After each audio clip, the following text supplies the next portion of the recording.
오늘의 전국 키워드로 짚어보겠습니다. 네, 오늘은 이종훈 시사평론가 그리고 김준일 뉴스톱 수석 에디터 두 분 모셨습니다. 어서 오세요. 안녕하십니까? 네, 안녕하세요. 오십시오. 자, 오늘 첫 번째 키워드 뭔가요? 네, 국민의힘 전당대회 얘기부터 해보겠습니다. 보여주시죠. 윤석열 정부의 성공과 총선 승리를 향해 매진해 나가도록 하겠습니다. 내년 총선에서 누가 한 표라도 더 얻을 수 있을 것인가? 지금 저희가 용산과 여의도에 갇혀가지고 윤심 타령을 하고 있을 때가 아니고 저는 역전의 황교안을 이야기하고 있는데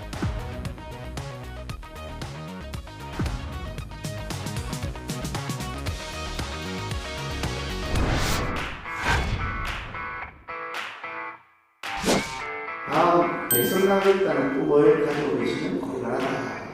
현재 권력과 미래 권력이 부딪혔을 때 당이 깨지고 결국 그래서 우리는 다시는 광고하고 싶지 않은 차마 입에 벌리고 싶지 않은 그런 탄핵이라는 사건까지 우리가 스스로 자초해서 겪었습니다. 탄핵 발언에 대해서는 본인이 너무나 지금 조급하고 너무나 공포에 사로잡혀 있는 것이 아닌가. 국민들께도 그렇고 당원들께도 그렇고 정말로 신뢰되는 발언입니다. 여당의 전당대회에 왜 대통령의 탈당이라는, 대통령의 탄핵이라는 결코 등장해서는 안 되는 얘기들이 나옵니까? 아무리 본인의 지지율이 조급해도 정치에는 금도가 있는 겁니다.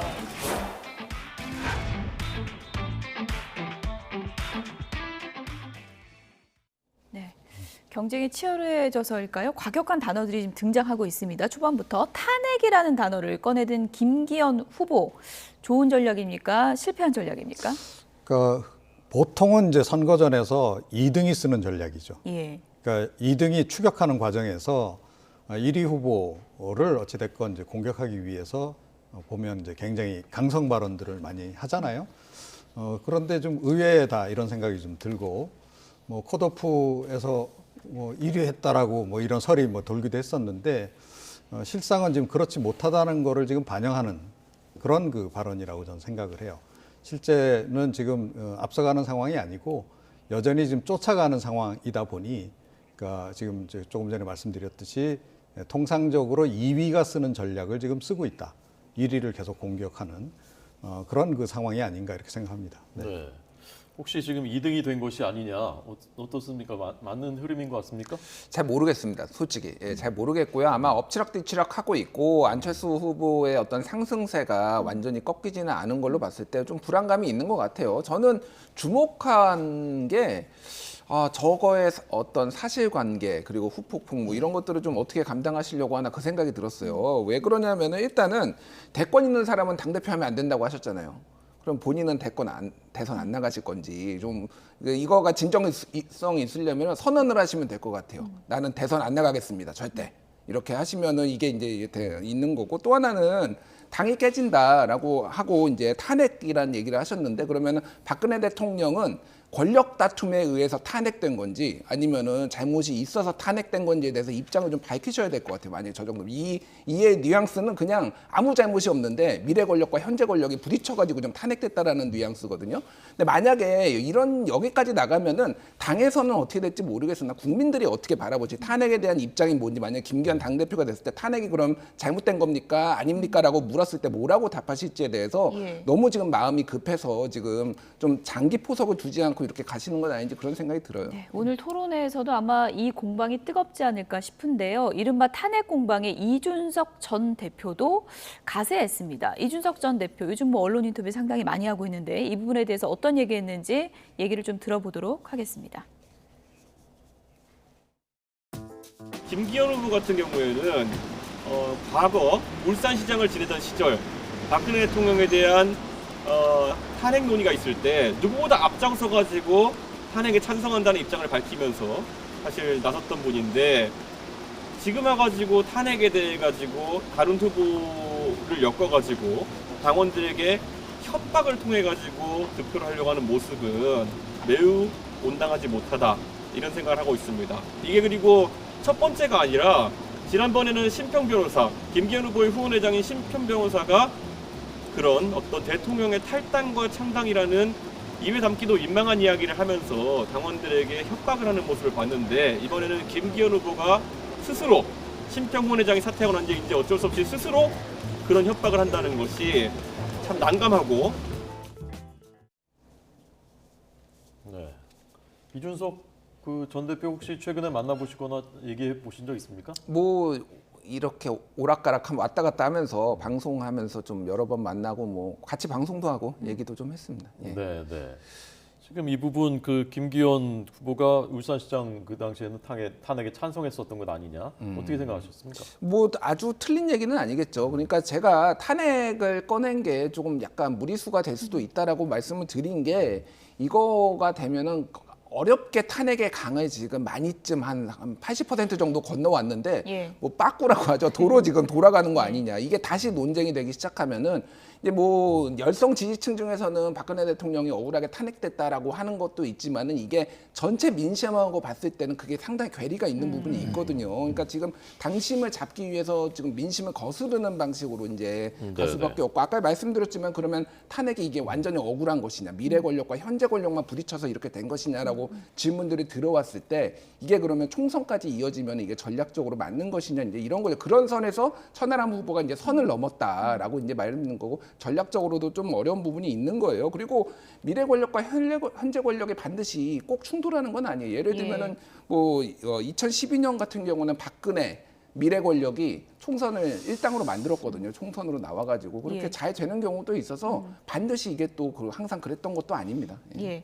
김기현 후보가 그럴 거면은 대선 불출마 선언을 해버려라, 이렇게 아까 말씀을 해주셨는데, 이준석 전 대표가 이런 부분을 SNS에 꼬집었더라고요. 그러니까 본인도 과거에 54살 때 대통령을 꿈꾼다는 내용을 인터뷰한 적이 있지 않느냐, 네. 이러면서 54세 김기현이 꾸던 대통령 꿈, 37의 천하람이나 60의 안철수가 꾸면 안 되냐, 이렇게 반박을 했어요. 네, 그렇습니다. 예. 사실 그리고 또 이 김기현 의원 개인 정치 일정으로 보자면 예. 이번에 왜 당대표 하려고 하겠어요? 직전에 원내대표였습니다. 원내대표하고 당대표 거치면 그 다음은 대권으로 간다. 이게 사실은 정치권에서는 그냥 정해진 거의 비슷한 그런 그 트랙이란 말이에요. 본인은 그런 트랙을 차근차근 지금 밟아가면서 왜 저런 얘기를 하느냐부터 시작해서 뭐 여러 가지 얘기를 할 수 있는데, 특히 이 탄핵 발언은 제가 보건대는 결국 이제 당심을 끌어오기 위해서 한 발언인데, 결과적으로 이 당심에 굉장히 악영향을 미칠 수 있는 발언을 전 한 거다라고 봐요.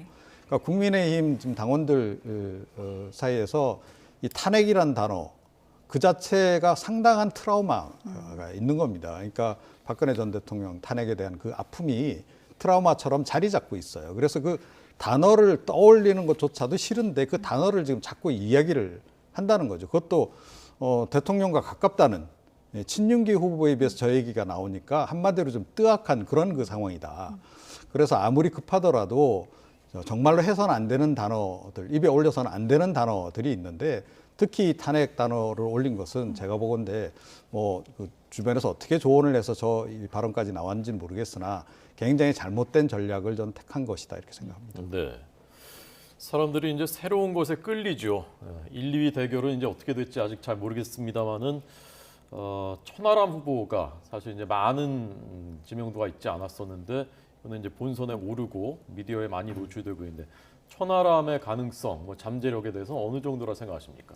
저는 최종 결선에 천하람이 갈 가능성을 배제할 수 없다 정도로 말씀드리겠습니다. 높지는 않지만 그 가능성이 2등 할 수 있다, 이 얘기군요. 뭐 2등이 됐든 뭐 어느 됐든 최종 2위 내 이제 들어갈 가능성이 있다라는 게, 그러니까 소위 말해서 이제 굳은자라고 얘기를 하죠. 이게 좀 단단한 표심 정도가 천하람 후보를 지지하는 소위 말하는 개혁 보수가 당원의 한 20% 정도 돼요.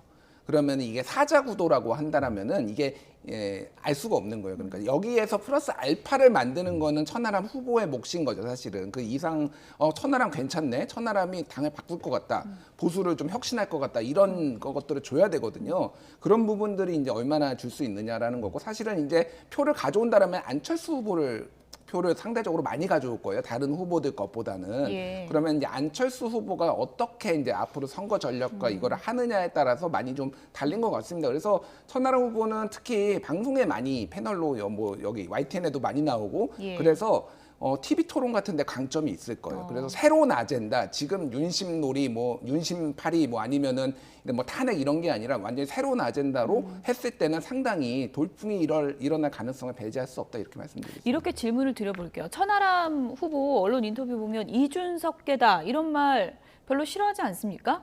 근데 이준석계라는 꼬리표를 쓰지 말라는 말은 또 안 하더라고요. 어떻게 보십니까? 그러니까 오늘 동아일보 인터뷰에 보니까 뭐 이제 이준석하고는 차별화를 하기 위해서 조금 이제 그런 발언들을 했더라고요. 다만 뭐 이제 얘기는 내가 이준석계라는 말을 듣지 않게 제가 잘해야죠라는 거죠. 거기서 뭐 부인을 하면은 이준석을 지지하는 사람들이 또 안 좋아하겠죠. 그러니까 크게 보면은 이제 개혁 보수 얼라이언스 뭐 이런 식으로 해가지고 본인들을 이제 포지셔닝한 것 같아요. 그래서 천하람 제가 이준석 대표 만나가지고 YTN 라디오에서 같이 이제 그런 질문을 했어요. 천하람하고 이준석이 다른 게 뭐냐? 일각에서는 이준석은 싸가지가 없고 천하람은 싸가지가 있다 이런 얘기를 하니까. 이준석 대표 그런 얘기를 하더라고요. 싸가지는 없다라 싸가지 있게 하라고 조언하는 사람치고 본인한테 진짜 마음으로 도움이 되는 사람 한 번도 못 봤다. 강하게 부딪혀야 된다라고 이준석 대표는 얘기하는데 천하람의 장점은 어쨌든 사람들을 조금 덜 불편하게 만드는 거 있어요. 세게 얘기를 해도 저 사람은. 그래서 어쨌든 이제 얼마나 선명성을 가지느냐와 더불어서 사람들을 끌어들이느냐 이게 약간 충돌되는 부분인데 천하람은 또 그런 부분에 있어서는 캐릭터상으로 약간 가능성이 있다 이렇게 말씀드렸습니다. 아까 말씀하신 이제 굳은 표 20%라고 표현하셨는데 그게 사실은 이준석 개인이 좋아서라기보다는 그 뭐 노선이랄까요, 가치랄까요? 그런데 이제 공감하는 사람들이 많은 것이기 때문에 어떻게 하면은 이게 이준석계가 천하람계로 이번에 바뀔 수 있는 그런 가능성도 있는 거 아닙니까? 뭐 그럴 수 있죠. 그리고 이제 어떻게 보면 이준석계라고 이제 이야기되는 주로 이제 MZ 세대 중심으로 해서 그 사람들 입장에서는 이번에 선택의 여지가 없어져 버렸잖아요. 그런 상태여서 어쩔 수 없이 뭐 천하람 후보를 지지할 수밖에 없다. 그리고 그분들은 가장 결정적으로는 어찌됐건 국민의힘이 변하기를 원하는 쪽이라는 거죠. 그런데 안철수 후보조차도 계속 윤심의 의지를 지금 하고 있잖아요, 기본적으로. 그러니까 사실은 뭐 그 윤심 1호 후보, 윤심 2호 후보가 이제 경쟁을 하던 구도에서 천하람 후보가 들어옴으로 해서 그나마 비윤계가 이제 몰릴 수 있는 그런 이제 계기가 됐기 때문에 일단은 천하람 후보 중심으로 해서 갈 수밖에 없는 그런 이제 구도가 만들어진 거고요. 근데 천하람 후보의 이제 약점이라고 한다면 역시 이제 뭐 정치력을 비롯해서 아직 개인적인 역량이 충분히 검증이 안 됐다 하는 부분을 이제 들 수 있을 겁니다. 그래서 결국은 시간 싸움이 전 될 거다라고 봐요. 그러니까 이준석 전 대표 같은 경우에는 지난번에 당대표 나왔을 때 이미 정치를 한 10여 년 가까이 했잖아요. 그래서 이준석이라고 하는 인물에 대해서 국민들이 또는 당원들이 어느 정도 인지한 상태에서 이제 선택을 했는데 천하람 후보 그동안에 뭐 이제 굉장히 방송 활동도 활발히 했습니다만 정치판에서 사실은 뭐 역량이 검증된 그런 바는 없어요. 그래서 당원들이 그 부분은 여전히 지금 이제 의문점을 가지고 있는 거예요. 그래서 이 짧은 기간 동안에 얼마나 그 본인의 역량을 이제 잘 국민들에게 보여주느냐, 어필하느냐, 이게 결국은 지지율 상승의 관건이 될 것이다 이렇게 생각합니다. 어쨌든 이준석계다 그런 꼬리표에 대해서는 언론 인터뷰에서 분명히 불편함을 내비쳤던 천하람 후보인데 이른바 이준석 키즈들과 이런 영상도 찍었습니다. 화제를 모은 홍보 영상인데요. 어떤 내용인지 먼저 함께 보시죠. 네, 잠시 뒤에 좀 준비되면 보도록 하고요. 이른바 이준석 키즈들과 함께 좀 응원 동영상을 찍었다 그러는데 이거 어떤 맥락입니까? 개혁 보수 얼라이언스라고 해가지고 비행기 탑승 승무원처럼 해가지고 이제 뭐 이제 퍼포먼스를 일종의 한 거죠. 그런데 여기에 이제 네 명이 나온 거죠. 그래서 당대표 후보의 천하람 그리고 최고위원 후보의 김용태. 저희 보면서 좀 얘기를 할까요? 그래서 보여주시죠.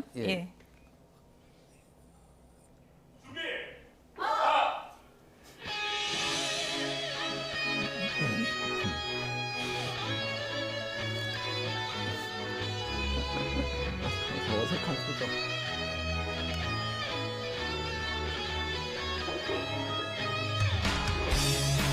다소 좀 어색하긴 한데 이게 무슨 뭐 대학가 응원 그런 율동을 한 거라고 하던데요? 예, 그렇죠. 지금 응원단처럼 한 건데 정말 안 맞네요.